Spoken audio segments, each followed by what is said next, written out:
है वो इनकी बेहतरीन नज़मों में से एक है। अहमद नदीम कासमी का शुमार दुनियाए अदब की नहायत मुहतरम और कद आवर शख्सियत में होता है। खुदा ठीक है। करे कि मेरी अर्ज़ पाक पर उतरे वो फसले गुल जिसे अंदेशा ज़वाल ना हो। ठीक है फातिमा, बस एक एक जो है वो आप लोग शेयर पढ़ते जाएं और मैं आपको थोड़ा सा उसके बारे में बताती जाती हूँ। चले फातिमा, भी चूंकि आपने पढ़ा है तो मैं आपसे ही सवाल भी करती हूँ बेटा। यहाँ पे अर्ज़ पाक से क्या मुराद है फातिमा? ज़मीन, मुक़द्दस ज़मीन। बिल्कुल ठीक है। कौन सी मुकद्दस जमीन? किस मुकद्दस जमीन की बात हो रही है यहाँ पर बेटा? दुनिया की ज़मीन। नहीं, दुनिया की जमीन नहीं। हमारे लिए कौन सी जमीन मुकद्दस होगी? अल्लाह ताला के घर की।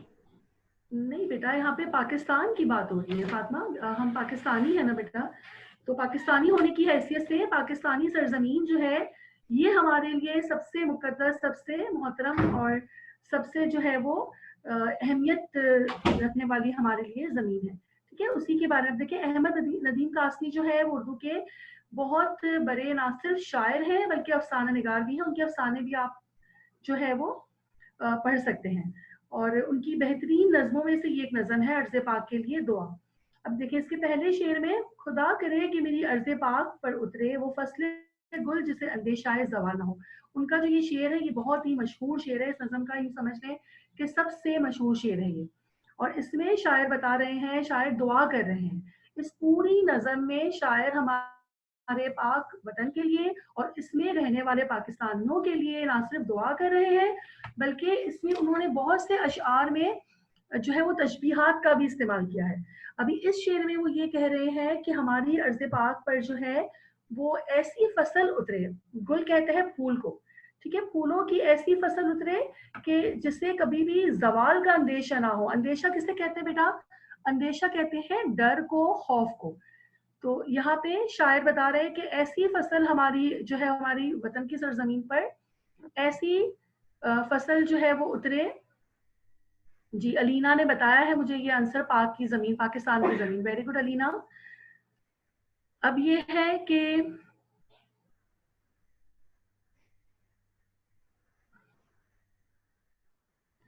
ठीक है, अब ये है कि आप लोगों को आपको यहाँ पे बताया है शायर ने कि अंदेशा कहते हैं डर और खौफ को, जवाल कहते हैं किसी चीज का आहिस्ता आहिस्ता खत्म होना। ठीक है, तनज्जुल की तरफ आना, तरक्की का उल्ट है तनज्जुल। जब कोई चीज अरूज पर पहुंचती है इसका मतलब है वो बुलंदी पर पहुंचती है, और अरूज का उलट है जवाल। तो शायर अल्लाह से दुआ कर रहे हैं कि ऐसी फसल हमारी जो है वो जमीन पर उतरे फूलों की कि जिसमें कोई डर ना हो हमें कि ये फसल कभी भी खत्म होगी। ठीक है, अब यहाँ पे एक तरह से शायर ने इस पाक सरजमीन को किससे तशबीह दी है? एक चमन से, एक बाग से। ठीक है, और फसले गुल, गुल का मतलब है फूल, फूलों से मुराद क्या है? हम पाकिस्तानी।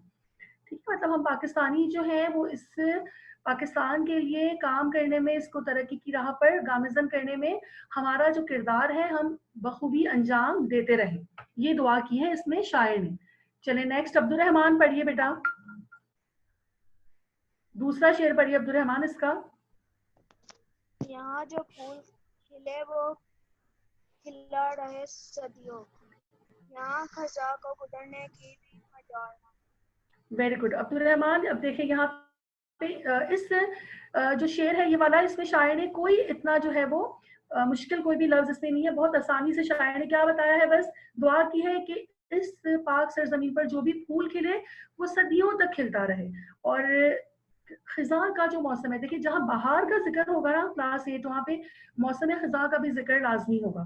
तो यहाँ पर शायर ये कह रहे हैं कि बहार के मौसम में खिलने वाला जो फूल होगा वो ऐसा खिले कि उसे कभी भी खिजा जो है वो नुकसान ना पहुंचा सके, और खिजा का जो मौसम है वो यहाँ से गुजरने की जुर्रत भी ना कर सके। अब बताएं जरा, पाकिस्तान को लेकर अगर खिजा, क्या वाकई खिजा के मौसम का जिक्र है इसमें? अगर पाकिस्तान की सरजमीन की बात हो रही है तो यहाँ पे खिजा जो है वो क्या हो सकती है? कुछ अंदाजा है अब्दुल रहमान?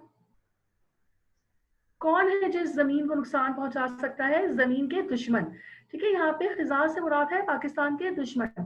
मतलब कि ऐसे हम मजबूत हो, हमारा ऐसा हमारे वतन के लिए हमारा जज्बा ऐसा हो कि कोई दुश्मन जो है वो हमारी तरफ देखने की जुर्रत भी ना कर सके। चले अलीना तीसरा शेर पढ़िए इसका। यहाँ जो सब्जा उगे वो हमेशा सब्ज रहे और ऐसा सब्ज के जिसकी कोई मिसाल ना हो। Very good. अब देखिए यहाँ पे फिर इस शेर को आप देखें, अगर थोड़ा सा गौर करें तो दूसरे वाले शेर से तीसरा जो शेर है वो कनेक्टेड है एक तरह से। ऊपर जो है वो बहार का और खिजा का जिक्र है, तो तीसरे शेर में शायर ने ये बताया है कि जो सब्जा, जाहिर है सब्जा मौसम बहार में हर तरफ ना सिर्फ फूल खिलते हैं बल्कि सब्जा जो है वो भी बहुत जो है वो खिला खिला सा सब्जा हर तरफ आपको नजर आएगा। तो यहाँ पे भी शायर दुआ कर रहे हैं कि जो सब्जा खिले, वो सब्जा जो उगे वो ऐसा उगे कि उसकी कोई मिसाल ना हो, ऐसा सब्ज हो, वो ऐसा तरोताजा हो, ऐसा महकता रहे हमारा जो वतन है ये फूलों से, सब्जे से, कि हमेशा जो है वो यहाँ पे यही सब्जा जो है वो मौजूद रहे और कभी भी इसको जवाल ना हो। चले नेक्स्ट बेटा फातिमा है, फातिमा आप पढ़ेंगी बेटा? चलिए फातिमा नेक्स्ट वाला शेर पढ़िए।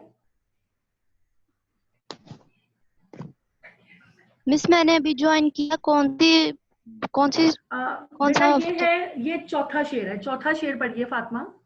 मिस कौन सा चैप्टर? अर्ज़े पाक की दुआ, पेज नंबर 170।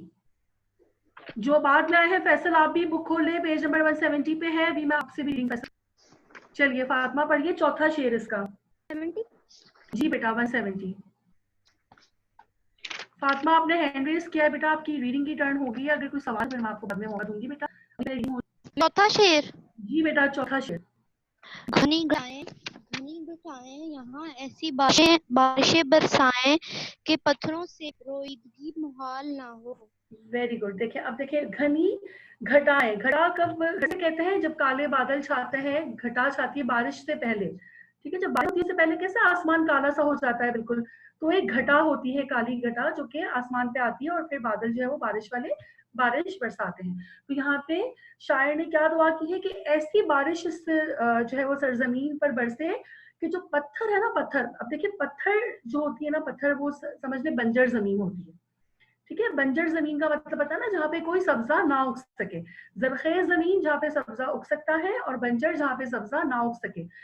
तो पत्थरों से भी रवैदगी, रवैदगी कहते हैं, रवैदगी छोटे छोटे जो है वो पौधे होते हैं नबातात के। तो यहाँ पे शायर कह रहे हैं कि ऐसी बारिशें बरसे कि पत्थर जो है ना वो भी सब्जा उगाने पे मजबूर हो जाए, पत्थरों से भी छोटे छोटे नबातात जो है वो फूट पड़े, वहां पे भी जो है वो सब्जा उगाए और पत्थर जो है वो भी मजाल ना हो, सॉरी महाल, महाल कहते हैं मुश्किल होना, ठीक है। रवैदगी महाल, महाल का मतलब है दुश्वार होना कोई काम या मुश्किल होना। तो इसमें शायर कह रहे हैं कि बारिश ऐसी बरसे कि जो पत्थर है ना वो भी मजबूर हो जाए, नबातात भले छोटे छोटे जो है वो पौधे भी उगे लेकिन उगे, कोई जमीन कोई हिस्सा जो है ना वो खुश्क ना रहे, कोई ऐसा हिस्सा ना हो जो जरखेज ना हो। अब यहाँ पे दरअसल शायर की मुराद ये है कि हमारे वतन में अगर यूं समझते कि जो पढ़ा लिखा तबका है वो तो तरक्की जो है वो पाकिस्तान को तरक्की दिलाने में वो तो अपना किरदार अदा करेगा ही, लेकिन हमारे मुल्क की बेशतर आबादी जो है वो इल्म हासिल नहीं कर पाती, ये एक हमारे अलमिया है, ये हमारे समझना हमारे लिए। लेकिन यहाँ पे शायर का कहना है कि हर फर्द, हमारे मुल्क का हर शख्स, अब यहाँ पे पत्थर है ना जैसे बताया है, पत्थरों से भी रवैदगी मुहाल ना हो, मतलब कि कोई भी शख्स अपने आप को कम अहम ना समझे, कोई भी शख्स ये ना समझे कि मेरा तो कोई किरदार ही नहीं है, मैं अहमियत नहीं रखता, बल्कि हर शख्स अपनी जगह अहम है, और चाहे वो जो है वो किसी भी शोबे से मुंसलिक क्यों ना हो, वो अपने शोबे में ईमानदारी से अगर काम करेगा तो वो हमारे मुल्क के लिए यकीनन एक जरखेज जमीन की तरह रहेगा वो हमेशा, ठीक है। चले नेक्स्ट, अब फैसल आप पढ़ेंगे बेटा शेर, करिए। वालेकुम अस्सलाम बेटा, चलिए पांचवा शेर पढ़िए बेटा। नेक्स्ट पेज पे है, पेज नंबर 171 पे। खुदा करे कि ना को सरे वकारे और नहीं इसके बेटा नहीं फैसल गलत कर रहे हैं बेटा, पेज नंबर 171 का पहला शेर, हर एक फर्द हो, हर एक पर तो तहजीबो फन का ओजे कमाल, कोई मलमूल ना हो, मलूल कोई मलूल ना हो, का हाल ना हो। आप देखिए इस शेर में भी शायर जो थोड़ा पिछले शेर से ये भी मुंसलिक है कि मैंने जैसे बताया कि कोई भी फर्द क्यों ना हो वो अपने आप को कभी गैर अहम नहीं समझ सकता। तो यहाँ भी यही बता रहे हैं कि कोई भी फर्द हो वो अपने फन में, अपनी तहजीब में, अपने फन में मजदूर तबका भी है तो वो अपनी भी का जो पेशा है उसमें भी ईमानदारी से काम करे और वो कमाल तक पहुंचे। कमाल का मतलब है उरूज तक, बहुत ज्यादा बुलंदी पर पहुंचा। मलूल ना, मलूल का क्या मतलब है? परेशान, उदास, किसी शख्स के चेहरे पर उदासी ना हो, कोई खस्ता हाल ना हो, मतलब कोई बदहाल ना हो, बल्कि इस मुल्क का हर शहरी जो है वो खुशहाल हो और अपने शोबे में अगर वो ईमानदारी से काम करेगा तो यकीनन वो ना सिर्फ खुद खुशहाल होगा बल्कि मुल्क की खुशहाली में भी वो एक बहुत अहम किरदार अदा करेगा। चले मैम आप लास्ट शेर इसका। खुदा करे कि मेरी अर्ज़े पाक पर उतरे वो फसले गुल जिसे अंदेशा ज़बान ना हो। नहीं बेटा second last, ma'am second last. खुदा करे कि मेरे एक भी हमवतन के लिए हयात जुर्म ना हो, जिंदगी वबाल ना हो। बिल्कुल ठीक है। अब देखें इसमें भी शायर जो है वो क्या बता रहे हैं कि हमवतन, अब पूरी नज़र में शायर ने पाकिस्तान के साथ साथ पाकिस्तानियों के लिए भी बहुत दुआएं की हैं इसमें कि ऐसी जो है वो हर पाकिस्तान बोझ, ठीक है, अगर वो मेहनत करेगा। और आखिरी जो शेर है वो फिर शेर है हमारे, इस जमीन पर फसले कोई डर का जिसके जवाल नजर मैंने मुख्तसर है उसका काम। जिन बच्चों ने इसका जो है वो अल्फाज मायने है उन्होंने किया है। फैसल अब्दुल रहमान आपने किया है बेटा काम? मुझे अपनी कॉपी दिखा, कितना काम किया है अब्दुल रहमान? फैसल आपने किया है काम? नहीं किया। ऐसा आप बेटा आज काम है ना वो भी कॉपी कर बैठिए और मेरे साथ साथ कीजिए। कोई काम मुझे आपका पेंडिंग नहीं चाहिए। मैं इतना होमवर्क आपको दे भी नहीं रही हूँ, अल्फाज नहीं थे वो भी नहीं किया आपने। चले अब्दुल रहमान जल्दी से बेटा अपनी कॉपी लेकर आइए, बाकी सब बच्चे भी कॉपी पेन रेडी कर ले अपनी। और पहला सवाल लिखिए इसका, हर शख्स हो तहजीब हो फन का औजे कमाल से शायर की क्या मुराद है? पहला सवाल लिखिए, तब तक मैं अब्दुल रहमान की जरा कॉपी देख लूँ। ठीक है बेटा, ये आपने क्या, कौन सा चैप्टर है ये अब्दुल रहमान? सितारों से आगे जहाँ और भी है, ठीक है ठीक है। आपने क्या इसके बाद तुमने सारे वो पूरी खत्म हो गई है हमारे मेहमान जी। और कब करेंगे अब आप काम आगे? सारा क्या हुआ है? ठीक है बेटा ठीक है। मुझे विजिबल नहीं है ठीक से आपके जो है ना कैमरे में कॉपी, मुझे वर्ड्स मैं आ रही हूँ, सिर्फ नजर आ रहा है कि कुछ लिखा हुआ है आपने। ठीक है, ये लहू दास्तान है, राइट। आगे इससे आगे भी क्या हुआ है? ठीक है ठीक है अब्दुल रहमान आपने किया हुआ है बेटा काम, वेरी गुड। लेकिन हैंड राइटिंग पे बहुत ध्यान दें अब्दुल रहमान, और ज्यादा नीट करने की बेटा कोशिश करें, ठीक है? घर पे है इस वक्त आप तो प्रैक्टिस करते रहे अच्छी सी हैंड राइटिंग की, करेंगे बहुत अच्छी। आप पेज रेडी है बेटा? मैं आखिरी चैप्टर कॉपी में ठीक है तू मैं बिल्कुल ठीक है। इससे आगे मजीद काम अब आप कर लीजिएगा। और फातिमा आप भी मेरा ख्याल है कुछ कब से आपने हैंड रेज किया हुआ है बेटा, मैं फिर हम लेट हो जाएंगे काम। चलें फातिमा क्या कहना है बेटा आपको? टीचर मैंने सिर्फ ये कहना है कि मैंने साथ साथ अल्फाज मायने लिखे हैं सारे। चलें दैट्स वेरी नाइस। अब पहला सवाल भी लिख लें। अब मैं आप लोगों को सबको अनम्यूट कर रही हूँ, ठीक है, ताकि आप लोग जो है वो आराम से मैं डिक्टेट करवाऊँ और आप लोग जो है वो लिख सकें। मैं आप लोगों को सबको म्यूट मैंने कर दिया है। अब जल्दी से कॉपी रेडी करें, पहला सवाल अपना लिखिए।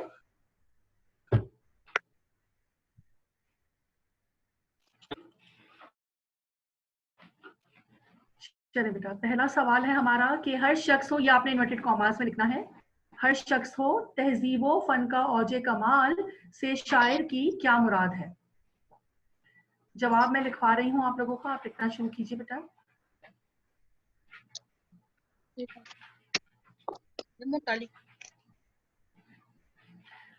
चलिए बेटा आंसर लिखिए इसका। इससे शायर की मुराद ये है कि, आंसर लिखवा रही हूँ मैं। पानी भी लगा दीजिए। इससे बेटा अपने माइक्स को प्लीज आप लोग जो है वो म्यूट कर दें, ताकि आप लोग आसानी से सिर्फ टीचर की जो है वो बात को आप सुन सके और स्क्रीन पे भी नजर आ रहा होगा आपको, आप देख भी सकते हैं। चलिए लिखिए, हर शख्स हो तहजीबो फन का औजे कमाल से शायर की क्या मुराद है? जवाब लिखिए। इससे शायर की मुराद ये है कि हमारे प्यारे मुल्क में इससे शायर की मुराद ये है कि हमारे प्यारे मुल्क में रहने वाला हर शख्स अपने फनो हुनर में कमालियत को पहुंचा हुआ हो, अपने फनो हुनर में कमालियत को पहुंचा हुआ हो। खत्मा, अपने हुनर में, वक्फा काम में, वक्फा मतलब कॉमास लगाते जाना है इसमें आपने, अपने हुनर में कॉमा काम में, पेशे में वो बुलंदी हासिल करे। ठीक है बेटा, ये हो गया हमारा पहला जवाब। इससे शायर की मुराद ये है कि हमारे प्यारे मुल्क में रहने वाला हर शख्स अपने फनो हुनर में कमालियत को पहुंचा हुआ हो, अपने हुनर में कौमा काम में, पेशे में वो बुलंदी हासिल करे। अब देखिए दूसरा सवाल है, वतन के लिए मांगी गई इन दुआओं में आपको सबसे अच्छी दुआ कौन सी लगी और क्यों लगी, वजाहत से लिखिए। ठीक है, अपने वतन के लिए मांगी गई इन दुआओं में आपको सबसे अच्छी दुआ कौन सी लगी और क्यों लगी, वजाहत से लिखिए। चाहे तो आप सवाल के लिए लाइंस लीव कर दे बेटा अगर टाइम की किल्लत है तो, और जवाब जल्दी से लिखते जाएं। जवाब है इसका, इन दुआओं में सबसे अच्छी दुआ, इन दुआओं में सबसे अच्छी दुआ मुझे ये लगी कि हमारे मुल्क में उगने वाली फसल को कभी ज़वाल का अंदेशा ना हो, फसल को कभी ज़वाल का अंदेशा ना हो। मुझे ये दुआ इसलिए अच्छी लगी कि इसमें शायर ने हमारे प्यारे वतन पाकिस्तान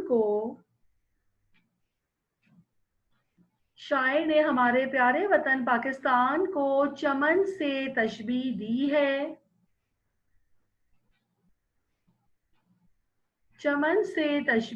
है, और इस चमन में खिले सब्जे और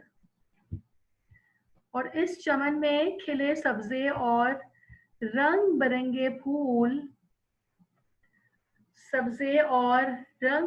फूल हम पाकिस्तानी हैं। खत्मा, फिर गोया लिखकर आपने फिर वक्फा देना है। गोया हम अपने मुल्क को तरक्की की राह पर लेकर जाने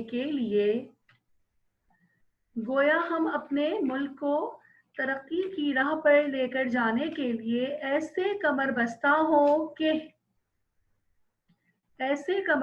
होने का मतलब है तैयार होना किसी चीज के लिए। ठीक है, पूरी तरह से तैयार हो जाना। ऐसे कमर बस्ता हो कि हमें अपने ज़वाल का कोई डरो खौफ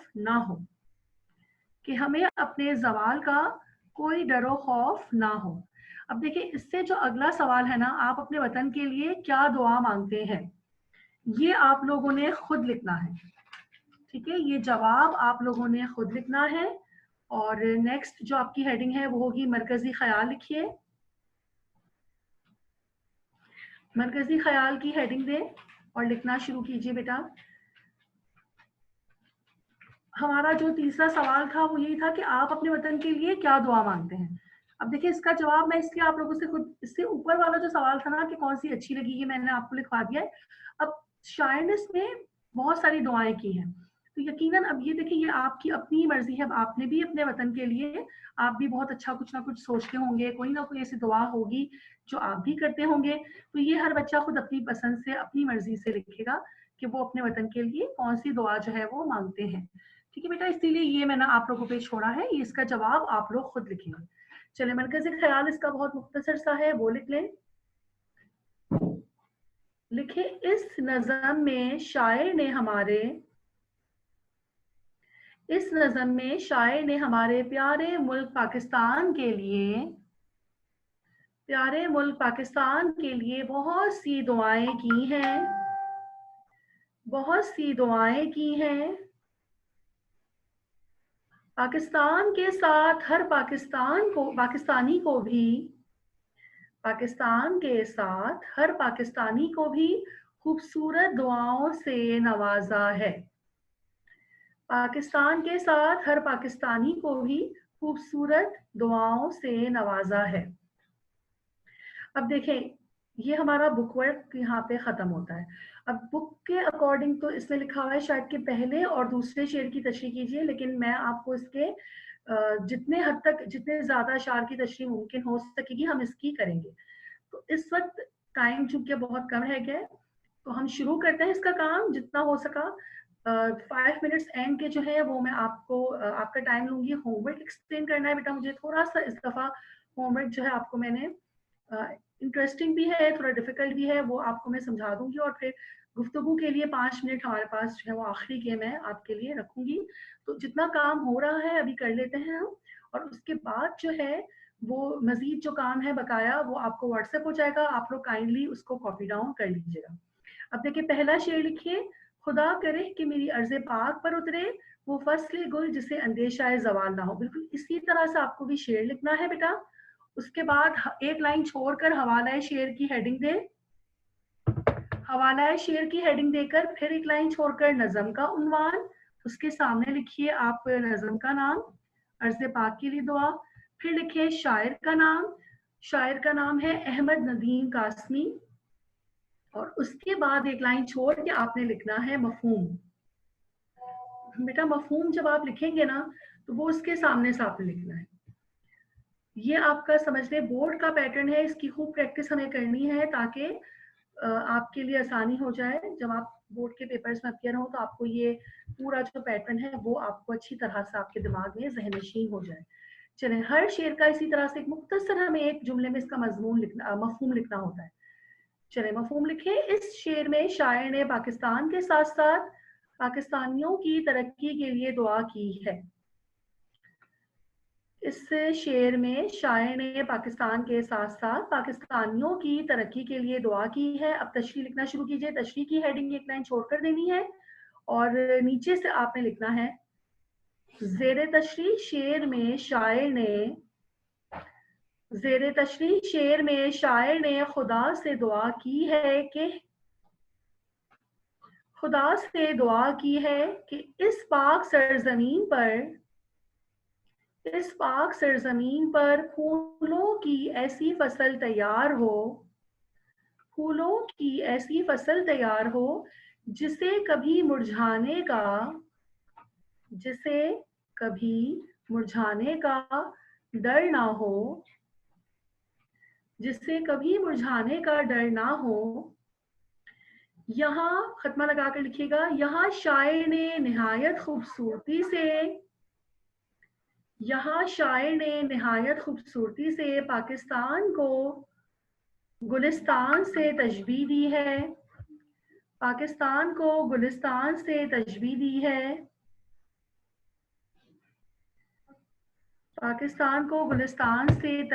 दी है। और फूलों को प्यारे पाकिस्तानियों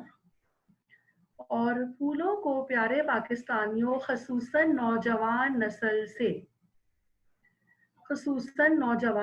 से खत्मा। शेर में शायर की मुराद ये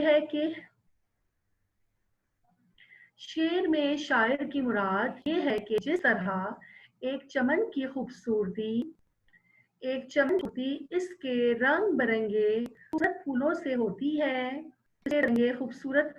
होती है, और अगर फूल मुरझा जाए तो चमन की रौनक मान पड़ जाती है। बिल्कुल इसी तरह हमारे मुल्क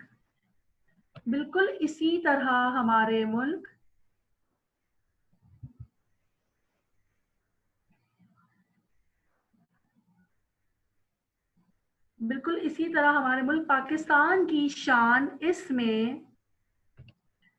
पाकिस्तान की शान इसमें रहने वाले पाकिस्तानियों से है। इसमें रहने वाले पाकिस्तानियों से है। गर्ज शायर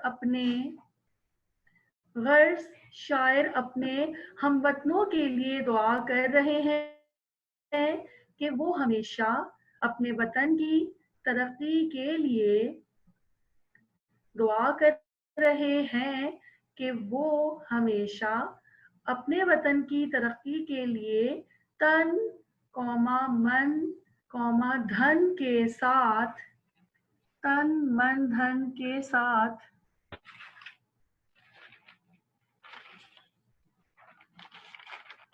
मेहनत और कोशिश करते रहें।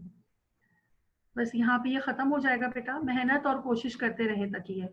ये हमारा एक शेर मुकम्मल हो गया है। अब मजीद मैं काम नहीं करवा रही आपको, मजीद मेरे ख्याल 2 या 3 अशार की तशरीह और मैंने फाइनल की है, वो मैं आपको व्हाट्सएप कर दूंगी, वो आप लोग लिख लीजिएगा। और फिलहाल आप जरा होमवर्क देख लें, होमवर्क भी आपको ऐसे व्हाट्सएप हो जाएगा बेटा। अब देखिए, एक मजमून आप लोगों को तहरीर करना है। क्लास 8 एक आप लोगों को मैंने मजमून लिखने के लिए दिया है। एक मजमून है, उसके इशारात भी दिए हुए हैं आप लोगों को बेटा, ठीक है। आप लोग की आसानी के लिए आपको जो है वो कुछ पॉइंट्स इसमें मैंने लिख कर दिया हुआ है। पहले आप लोग मेरी बात सुन ले, फिर 1 बाय 1 आप लोग बोलिएगा। अब देखें, मंदरजा झैल उन्वान के तहत मजमून तहरीर कीजिए, कोरोना की वबा और कौम का किरदार। ठीक है, इस पे आपको मजमून लिखना है। कुछ इशारात मैंने आपको दिए हैं, वो आप चाहें तो शामिल कर सकते हैं। अब देखें, इस सिलसिले में हुकूमत वक्त का किरदार, जो भी हुकूमत है उसका इस सिलसिले में क्या। आप यहाँ पे थोड़ा सा पहला पैराग्राफ जो है वो आपका हो जाएगा कोरोना के बारे में, कब जो है वो पाकिस्तान में ये आया, थोड़ा सा हिस्ट्री आप इसकी लिख सकते हैं। फिर आप लिखेंगे कि हुकूमत वक्त का इसमें क्या किरदार रहा। ठीक है, अल्लाह का खौफ, मजहबी एतबार से कुरान की हिदायत। ठीक है, एक मुसलमान होने की हैसियत से हमारा क्या किरदार रहा। अल्लाह का खौफ जो है वो हमारे दिल में है लाजमी, और ज़ाहिर मौत बरहक है, और कुरान के एतबार से भी आपको कुछ ना कुछ इसमें मिलेगी कोटेशंस। अगर किसी को नहीं मिलती है तो वो नेक्स्ट क्लास में फिर मुझसे पूछे, मैं फिलहाल आपको भी नहीं बताऊंगी। ठीक है बेटा, आप लोग खुद कोशिश करें पहले इस पे।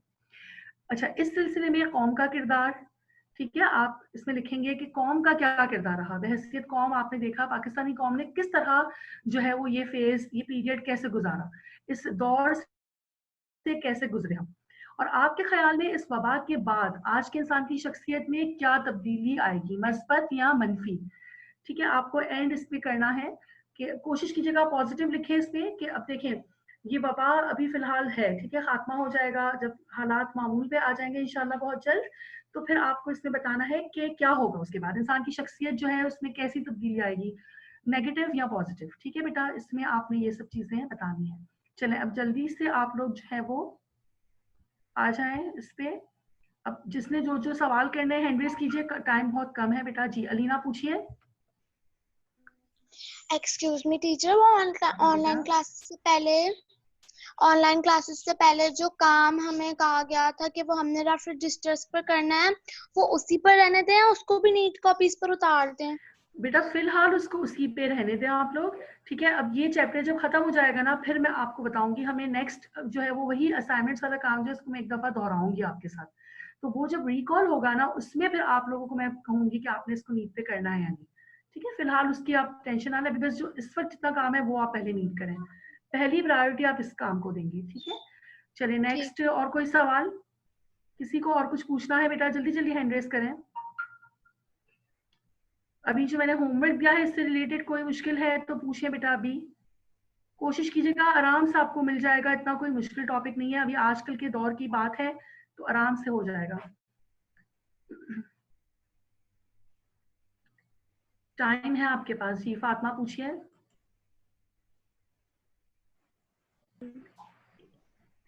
टीचर आज का होमवर्क सिर्फ ये मजमून ही है? जी बेटा मजमून है, क्योंकि ये अशार की तो तशरीहात जो है ना वो आपको मैं व्हाट्सएप कर दूंगी। मेरे ख्याल है 2 और मजीद शेर हैं वो आपको करने होंगे, वो भी होमवर्क की एक तरह से। और फिर मजीद इसका जो काम है वो हम नेक्स्ट क्लास में करेंगे। ओके। चले, और कोई सवाल? ईमान, फातिमा रहमान। टीचर एक बार फिर से रिपीट कर दे टॉपिक मजमून का। बेटा वो आपको व्हाट्सएप भी हो जाएगा ईमान, लेकिन मैं बता देती हूँ बेटा, कोरोना टॉपिक है, कोरोना की वबा और कौम का किरदार, ठीक है, ये आपका मेन टॉपिक है। और फिर आपको मैंने 4 पॉइंट्स मैंने दिए हैं, लेकिन इन 4 पॉइंट्स पे जब आप लिखेंगे ना तो आराम से 4 पैराग्राफ हो जाएंगे इसके, लेकिन आपने स्टार्टिंग में जो है ना वो इंट्रोडक्शन देना है इसका, ठीक है। आपके टोटल इसके 5 पैराग्राफ होंगे ईमान।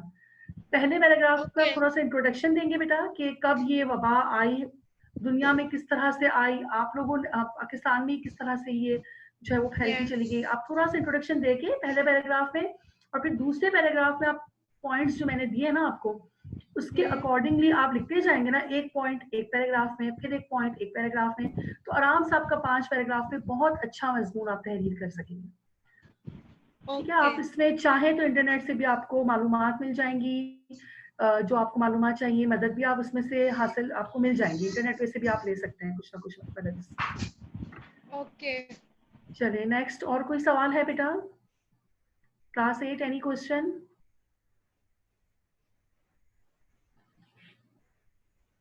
जी फातिमा। टीचर ये जो आपने स्क्रीन शेयर की ये कौन सी है? अभी तो मैंने कोई स्क्रीन शेयर नहीं की है बेटा। एक आ रही है, एक वो किए हुए हैं सर्कल, कोई वर्ड्स किए हैं। बेटा मैंने तो भी स्टॉप शेयरिंग कर दिया यहाँ से, मेरे पास तो कुछ भी नहीं आ रहा। क्या लिखा हुआ है इस पे आप मुझे बताएंगी फातिमा? लिखा टीचर हुआ वो क्या है? जैसे वर्ड क्लास 8 और जुमा का दिन है बेटा, नमाज का एहतमाम कीजिएगा, दरूद शरीफ दुरूद पाक का जरूर एहतमाम कीजिएगा, और अपने मुल्क के लिए, अपने घर वालों के लिए, अपने लिए, सबके लिए बहुत सारी दुआएं कीजिएगा, ठीक है बेटा। अल्लाह हाफिज ऑल ऑफ यू। अल्लाह हाफिज टीचर। अल्लाह हाफिज बेटा।